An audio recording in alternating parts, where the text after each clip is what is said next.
انت شايف ان الاهلي قراره ما كانش مدروس؟ الاهلي تسرع. مدروس دي الله اعلم، دي انا ما فهمش فيها، لا ما اعرفش، ممكن يبقى مدروس وانا مش واخد بالي. الاهلي هيعمل ايه؟ الاهلي عمل زي ما عملش عادي، يعني مش تفرق معانا الكلام ده.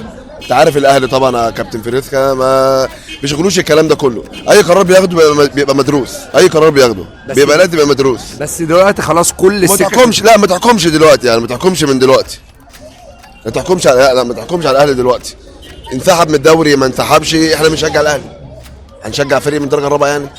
هنشجع الاهلي. انا مش من الاداره، انا واحد بشجع الاهلي، هفضل اشجع الاهلي. الاداره خدت قرار غلط، قرار صح، انا بشجع الاهلي. انا بشجع 11 لعيب وما بشجعش اداره او انا بشجع كيان، ماليش في الحجج والمبررات بتاعت الزمالك دي. انت شايف ان الاهلي قراره ما كانش مدروس؟ الاهلي تسرع. مدروس دي الله اعلم، دي انا ما فهمش فيها، لا ما اعرفش، ممكن يبقى مدروس وانا مش واخد بالي، بس دي استبعدها، يعني لو مش مدروس دي استبعدها. انا بتفق معاك، صعب الاهلي ياخد قرار. لا ما الاهلي طبعا. طب مين يتحمل القرار لو طلع القرار مش مدروس؟ محمود الخطيب رئيس النادي، مين هيتحمله؟